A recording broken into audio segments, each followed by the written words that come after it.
जय गुरु जी। संगत जी, गुरु जी के आशीर्वाद, गुरु जी के प्रेम से आज का जो सत्संग हम लोग आपके साथ शेयर कर रहे हैं वो ज्योति आंटी का है। और इनका सत्संग हमें मेल के माध्यम से प्राप्त हुआ है। बहुत ही डिवाइन सत्संग है, बहुत ही ब्लेसिंगफुल सत्संग है, बहुत ही कृपा गुरु जी के सत्संग पे हुई है। तो संगत जी, सत्संग को बहुत अंत तक सुनिएगा, ध्यान से सुनिएगा। और संगत जी, सत्संग शुरू करने से पहले हम गुरु जी का मंत्र जाप करेंगे। ओम नमः शिवाय, शिव जी सदा सहाय। ओम नमः शिवाय, गुरु जी सदा सहाय। जय गुरु जी। संगत जी, ये मेरा शुक्राना सत्संग है। कोई भी मुझसे भूल चूक हो, कैसी भी भूल चूक हो, मुझे क्षमा कीजिएगा। संगत जी, बहुत दिन से गुरु जी महाराज के मुझे मैसेज आ रहे थे कि अपना कोई सत्संग शेयर कर। संगत जी, मैं सत्संग शेयर करने मुझे आते नहीं थे। मुझे पता नहीं था कि गुरु जी के सत्संग कैसे शेयर करने होते हैं। सत्संग तो मैंने बहुत अटेंड किए थे, तो ऑफलाइन मैंने बहुत सत्संग किए, लेकिन ऑनलाइन संगत जी मुझे समझ नहीं आ रहे थे। क्योंकि वो कहते हैं ना संगत जी, गुरु जी की हर चीज़ में ब्लेसिंग छुपी होती है। अगर महाराज सत्संग शेयर करवाना चाह रहे तो इसमें भी कुछ ना कुछ ब्लेसिंग्स होगी। क्योंकि मैंने बहुत सारी सत्संगों में सुना और बहुत सारी संगतों के मुंह से भी सुना है कि गुरु जी महाराज सत्संग करने वाले का भी और सत्संग सुनने वाले का भी, दोनों का कल्याण करते हैं। तो शायद संगत जी मुझे ऐसा ही लग रहा था कि गुरु जी चाह रहे हैं मैं सत्संग शेयर करूं तो कुछ ना कुछ ब्लेसिंग्स गुरु जी की होगी। संगत जी, उसके बाद मुझे महाराज ने आज मौका दिया, और वो भी लास्ट सोमवार में, सावन के सोमवार में। इसके लिए मैं गुरु जी का बहुत बहुत शुक्राना करती हूँ, अनंतम शुक्राना करती हूँ। संगत जी, मेरी जर्नी गुरु जी के साथ मुझे नहीं पता कब से है, ये तो गुरु जी महाराज जाने। लेकिन जब से गुरु जी मेरी लाइफ में आए हैं तो बहुत सारी चीज़ें मेरी लाइफ में ठीक हुई है। नहीं तो संगत जी, मेरी लाइफ में कुछ भी ठीक नहीं चल रहा था। घर में प्रॉब्लम्स थी, बीमारी ने बिल्कुल पूरा घर घेर रखा था। ना हस्बैंड की तबीयत ठीक रहती थी, ना बच्चों की ठीक रहती थी, और ना ही मेरी खुद की रहती थी। हर दिन आया दिन डॉक्टरों के पास जाना लगा ही रहता था। संगत जी, एक बीमारी ठीक होती थी दूसरी लग जाती थी। अब संगत जी, मेरे हस्बैंड के पेट में बहुत ज़्यादा तेज़ाब बनता था। बहुत इलाज करवाया, समझ नहीं आया क्या करें क्या नहीं, कुछ डाइजेस्ट नहीं होता था। कुछ भी खाते थे उल्टी कर देते थे। संगत जी, बहुत परेशान थे, और सूख के इस तरीके से काँटा हो गए थे जैसे पता नहीं, मानो किसी ने क्या कर दिया उनके ऊपर। संगत जी, बहुत सारे लोगों ने हमें सलाह दी कि तुम किसी पंडित को दिखाओ, जोशी को दिखाओ। हमने बहुत जगह भी दिखाया। किसी का ये कहना था कि किसी ने कुछ काला जादू, तांत्रिक विद्या वगैरह करी है। कुछ ने ये कहा था कि किसी ने अपनी बुरी गंदी चीज़ आपके पति पे छोड़ दी है, आपके परिवार पे भी छोड़ रखी है, आपके पति के ऊपर से आपके पूरी फैमिली में असर हो रही है। कुछ ने उपाय बताए, कुछ ने उपाय संगत जी ऐसे-ऐसे बताए कि जो करने बहुत मुश्किल थे। फिर भी संगत जी, जो पॉसिबल हो रहा था वो हम करते चले जा रहे थे। और संगत जी, इस तेज़ाब इतना ज़्यादा मेरे हस्बैंड के पेट में बनने लग गया कि संगत जी, आप बिलीव नहीं करोगे कि मुझे हॉस्पिटल में अपने हस्बैंड को एडमिट करवाना पड़ा। जब हॉस्पिटल में एडमिट करवाया तब संगत जी, अंकल की हालत और ज़्यादा ख़राब होने लगी। डॉक्टरों का कहना था कि आप किसी बड़े हॉस्पिटल ले जाओ। फिर संगत जी एम्स में ले गए। एम्स में ले जाने के बाद डॉक्टरों ने वहाँ एडमिट कर लिया। 10 दिन वहाँ रहे, कोई इलाज ही पकड़ में नहीं आ रहा था। वो कहते हैं ना संगत जी, एक तो दवाई लग जाना और एक दवाई का ना लगना, तो वही हो रहा था। दवाई लग ही नहीं रही थी, और इतनी महंगे से महंगी मेडिसिन डॉक्टर मुझसे मंगवा रहे थे संगत जी। एक एक गोली 800-800 रुपए की थी, और इतनी महंगी महंगी मैं संगत जी मेडिसिन खरीद रही थी, लेकिन असर ही नहीं हो रही थी। सारी मेडिसिन बेअसर हो रही थी। डॉक्टर भी बहुत परेशान हो चुके थे, और एक के बाद एक संगत जी डॉक्टर भी चेंज हो रहे थे।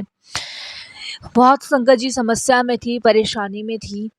उधर फैमिली वाले भी दुखी थे, बच्चों की भी तबीयत ठीक नहीं थी। अब घर देखूं, हॉस्पिटल देखूं या अपने आप को देखूं, समझ नहीं आ रहा था, थक चुकी थी संगत जी। उसके बाद हस्बैंड की और ज़्यादा तबीयत ख़राब होने लगी, इतनी ज़्यादा तबीयत ख़राब होने लगी मानो अब गए। और संगत जी, डॉक्टरों से पूछूं तो डॉक्टर बताने को तैयार नहीं, बहुत परेशान, इतनी परेशान कि मैं आपको बता नहीं सकती। संगत जी वहाँ पे डॉक्टरों से भी मेरी थोड़ी-सी लड़ाई झगड़ा हुआ कि आप लोग बता नहीं रहे, अगर आप से के हाथ में है सही करना तो आप मुझे बताएँ। क्योंकि रोज़-रोज़ संगत जी डॉक्टर टेस्ट पे टेस्ट करवा रहे थे, मेडिसिन मंगवा रहे थे, ड्रिप चढ़वा रहे थे, लेकिन आराम उनको बिल्कुल नहीं पड़ रहा था। पेट फूल के संगत जी एक गुब्बारा होता है ना, उस तरीके का हो चुका था। और ये मान लीजिए उल्टी में सारा जैसे तेज़ाब जला हुआ होता है ना, इस तरीके से बाहर निकल रहा था। संगत जी डॉक्टरों ने नहीं बताया, अंकल का बचना बहुत मुश्किल था। और संगत जी अंकल मेरे भगवान के पास चले गए। और संगत जी उसके बाद मैं इतनी टूट गई, इतनी बिखर गई कि मैं आपको बता नहीं सकती। और संगत जी ये शायद वो काली विद्या ही थी जो कि मेरे घर में की गई थी। क्योंकि संगत जी झगड़ा हमारे परिवार में वैसे भी चल ही रहा था ज़मीन जायदाद को लेके। क्योंकि मेरे अंकल 3 भाई थे और उनके पिताजी ने तीनों के हिस्सों में बराबर-बराबर दी थी। लेकिन मेरे हस्बैंड छोटे नंबर के थे तो इनको थोड़ा-सा लाड़-प्यार में करके इनको थोड़ी ज़्यादा दे दी गई थी ज़मीन। तो इस चक्कर में लड़ाई-झगड़े तो चल ही रहे थे। और संगत जी जैसे कहते हैं ना, किस्मत एकदम तेज़ी से बुलंदियों पे पहुँच जाती है, तो उसी तरीके से हम काफ़ी ऊँचाई पे पहुँच रहे थे। लेकिन बीच में ऐसा पता नहीं क्या हुआ, किसकी नज़र खा गई, किसका क्या हुआ हमें नहीं पता। लेकिन जब से संगत जी मेरे जेठ-जेठानी अक्टूबर के महीने में हमारे घर आए थे, उसके बाद से संगत जी ये मान लो कि हम डाउन पे डाउन होते गए। मेरे हस्बैंड की सबसे पहले तबीयत ख़राब होना शुरू हुई। और आज की डेट में संगत जी ये देख लो आप कि वो समय काटना बड़ा मुश्किल था। अंकल नहीं बचे, अंकल भगवान के चरणों में चले गए। बच्चे की ज़िम्मेदारी, सबकी ज़िम्मेदारी मेरे ऊपर थी। संगत जी बड़ी मुश्किल से हिम्मत दी मेरे घरवालों ने, मेरे भाई ने। और बड़ा मुश्किल से मैंने अपने आप को सँभाला। वो समय काटना बड़ा मुश्किल था। उसके बाद संगत जी बड़ा बेटा मेरा 14 साल का है और एक बेटी मेरी संगत जी 10 साल की है। और संगत जी उसके बाद बेटे की भी वही हालत होना शुरू हो गई। मेरे अंकल को गए हुए अभी 3 महीने भी नहीं हुए थे संगत जी, कि 3 महीने बाद मेरे बड़े बेटे की हालत वैसी की वैसी होनी शुरू हो गई। अब संगत जी बेटे को भी, जैसे फर्स्ट टाइम मेरे हस्बैंड को पहले बुखार आया था, फिर उल्टी हुई थी और फिर उनका पेट फूल जाना, ऐसे ही संगत जी मेरे बच्चे में लक्षण दिखने लग गए। वो भी कुछ नहीं खाता था, जब भी कुछ खाता था या तो वॉशरूम भागता था या फिर उल्टी कर देता था। और ये सेम लक्षण मेरे हस्बैंड में थे। मैंने संगत जी तुरंत अपनी मम्मी को फ़ोन किया, अपने भाई को फ़ोन किया और तुरंत मैंने यही चीज़ बताई कि जैसे जैसे आशु को ये लक्षण थे वैसे ही मेरे बेटे को भी, मम्मी को, क्योंकि मेरे हस्बैंड का नाम आशु था और मेरे बेटे का नाम प्रदीप था, कि प्रदीप को भी यही हो रहा है। तब मेरी मम्मी मुझे कहती है कि तू एक काम कर, मैं एक बाबा को जानती हूँ, हम वहाँ चलते हैं। मैंने अपनी मम्मी को मना किया कि अब मैं किसी बाबा वगैरह के चक्कर में नहीं पड़ रही, क्योंकि आपको पता है कि जब आशु के साथ हुआ था तब हम कितनी जगह गए थे, सब कुछ उल्टा-सुलटा हुआ था। अब मैं किसी पे विश्वास नहीं कर सकती। बस मुझे अब डॉक्टरों पे भी विश्वास नहीं, किसी पे विश्वास नहीं है। बस मैं भगवान से हाथ जोड़ के विनती करती हूँ कि इसको कुछ भी ना हो। क्योंकि संगत जी एक मन में डर ये बैठा हुआ था कि जैसे हस्बैंड को हुआ है वैसे इसके साथ ना हो। हस्बैंड तो मैं खो चुकी थी लेकिन बेटे को नहीं खोना चाहती थी। संगत जी बहुत परेशान, इतनी परेशान कि मैं आपको बता नहीं सकती। उसके बाद संगत जी, जिसे कहते हैं ना कि जब आपका बुरा समय चल रहा होता है, जब सबसे ज़्यादा बुरे दौर से आप गुज़र रहे होते हो, उस समय भगवान आपका हाथ पकड़ते हैं। और संगत जी वही हुआ। संगत जी गुरुजी का बुलावा मेरे लिए बहुत अनोखे ढंग से आया। संगत जी मैं बारिश में जा रही थी अपने बेटे को लेके डॉक्टर के पास, क्योंकि उस दिन उसका पेट बहुत फूला हुआ था और काफ़ी दवाइयाँ भी उसकी भी चल रही थी।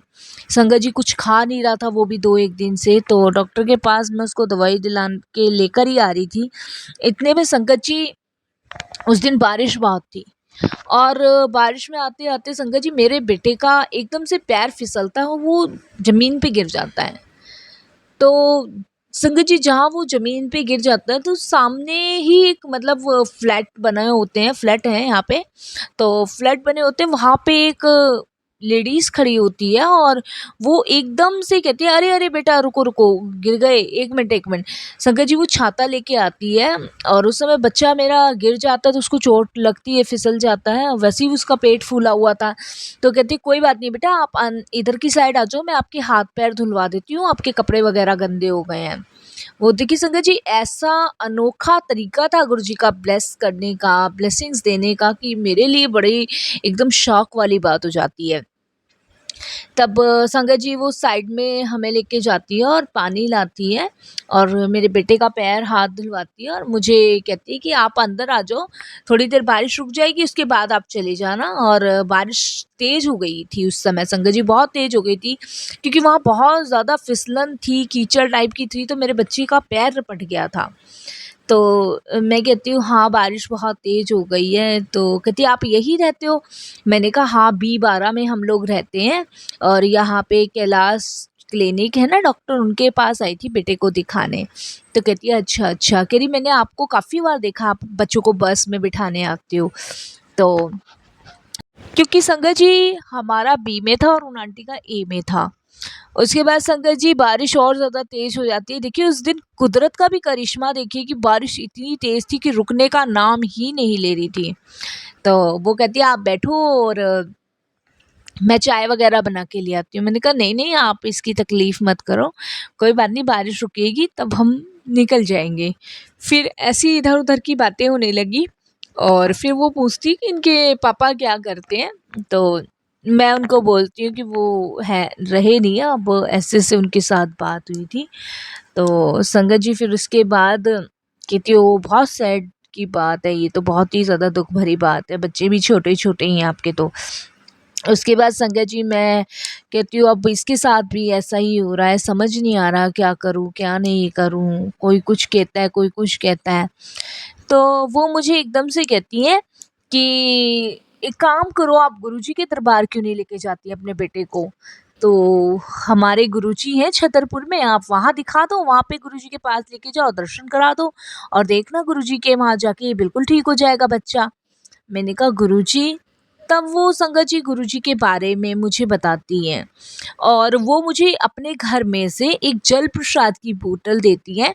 कहती हैं आप लोग बहुत भाग्यशाली हो, देखो मेरे हस्बैंड की कल बड़े मंदिर में सेवा लगी थी और उनके हस्बैंड गुरुजी के आश्रम में किचन में कुछ सब्जी वगैरह काटने का काम करते हैं। तो वहाँ सेवा लगी थी और देखो वहाँ से इनको जल प्रसाद की बोतल मिली थी और देखो हो सकता है ये जल प्रसाद आपके बेटे के लिए ही हो। और संगत जी वो जल प्रसाद की बोतल मुझे देती हैं और मेरे को कहती हैं कि आप इसको अपने बेटे को पिला देना, जो भी दवाई आप दोगे ना इससे ही दे देना। और वो मेरे को कहती है कि 1 मिनट रुको मैं अभी आती हूँ। संगत जी वो एक छोटा सा पॉकेट स्वरूप देती हैं और एक लॉकेट स्वरूप देती हैं और मुझे कहती हैं कि इस लॉकेट स्वरूप को आप अपने बेटे के गले में सैटरडे वाले दिन डाल देना लाल धागे में, ठीक है ना? अगर कोई तांत्रिक विद्या या कोई काली शक्ति, कोई नेगेटिविटी भी होगी ना तो वो निकल जाएगी, क्योंकि डालना आप इसको शनिवार को ही। संगत जी मैं फिर उनसे और पूछती हूँ गुरुजी के बारे में, तो वो और बताती है कहती है आजकल तो यूट्यूब पे गुरुजी के बहुत सत्संग आते हैं, आप सत्संग सुनो, गुरुजी का मंत्र जाप चलाओ। और संगत जी वो मुझे एक पॉकेट स्वरूप देती है, कहती है इन्हें ना आप अपने घर के मंदिर में विराजमान कर दो और जितनी भी नेगेटिविटी होगी, कुछ ऐसा होगा भी तो वो सब बाहर निकल जाएगा। संगत जी मैं कहती हूँ ठीक है। संगत जी मैं देखिए जब सबसे बड़ी बात है संगत जी, जब लॉकेट स्वरूप, पॉकेट स्वरूप और जल प्रसाद की बोतल मुझे मिल गई, धीरे धीरे बारिश का रुकना कम होता गया। फिर वो आंटी कहती है आप नंबर दे दो मुझे अपना, मैं आपको फ़ोन करके पूछ लूँगी, आप मेरा नंबर ले जाओ, हमारा जब भी बड़े मंदिर जाना होगा हम आपको लेके चलेंगे। मैंने कहा ठीक है। संगत जी उसके बाद बारिश कम होती है और मैं घर आती हूँ। घर आने के बाद संगत जी मैं जल प्रसाद लेती हूँ और पहले सबसे पहले जल प्रसाद से मैं अपने बेटे को दवाई देती हूँ और गुरुजी का जो स्वरूप होता है वो अपने मंदिर में विराजमान करती हूँ और कहती हूँ कि अब जो भी हो, अब ये घर आपका है, मैं आपको अपने घर में लेके आई हूँ, अब आप देखो इस घर की डोर आपको कैसे संभालनी है। संगत जी बच्चे को जल प्रसाद से दवाई देती हूँ और आप मानोगे नहीं, वो दवाई पीने के बाद संगत जी उसका पेट इतना फूला हुआ था, उस समय इतना तेज़ाब उसके पेट में भर रहा था कि डॉक्टर ने मुझे अल्ट्रासाउंड करवाने के लिए बोला था। डॉक्टर ने चेक किया था, डॉक्टर तो कहते थे कि इसका भी हाल इसके पापा जैसा ही हो रहा है, जैसे इसके पापा को पेट में तेज़ाब बनता था वैसे ही मुझे लग रहा है इसके भी पेट में तेज़ाब है। क्योंकि पहला अल्ट्रासाउंड करवाया था उसमें यही साबित हुआ था संगत जी। फिर उसके बाद संगत जी गुरुजी के जल प्रसाद से मैंने जिस दिन उसको दवाई दी है, करीबन संगत जी मैंने उसको शाम के समय साढ़े रात के समय 8:30 साढ़े 9 बजे से के बीच में दवाई दी है।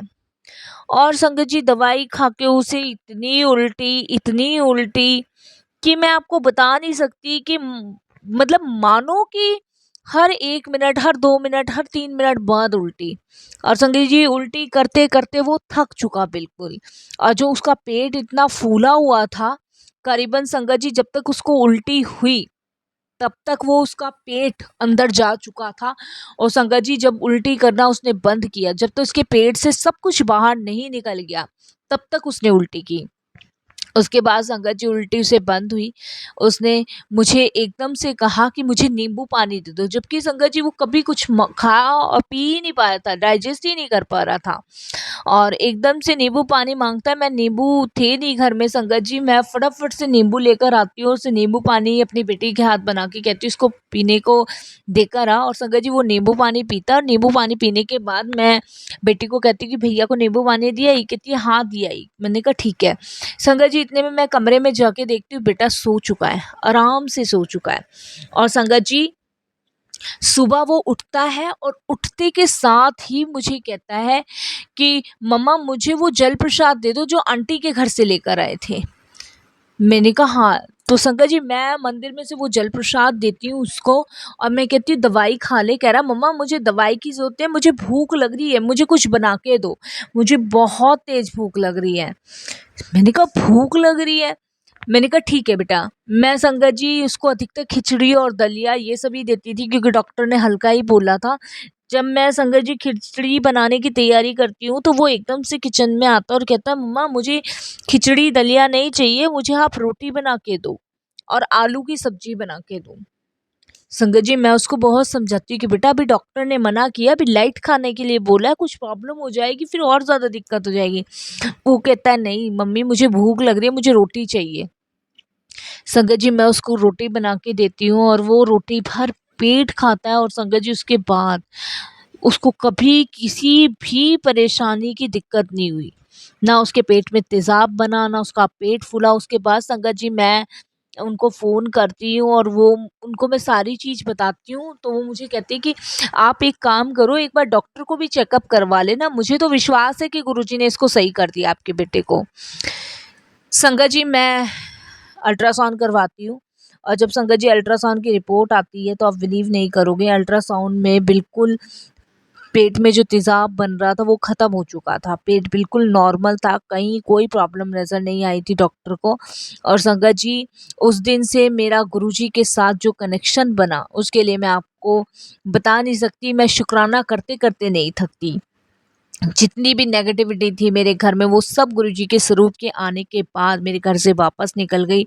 और संगत जी मैं गुरुजी का मंत्र जाप चलाती हूँ, सुबह शाम मैं गुरुजी का मंत्र जाप चलाती हूँ। मैं 2 बार गुरुजी के बड़े मंदिर जा चुकी हूँ। मैं कब से गुरुजी से कह रही हूँ कि आप मुझे फिर बुलाओ बड़े मंदिर, अभी शायद मेरा बुलावा नहीं है। संगत जी मेरा बेटा बिल्कुल ठीक है।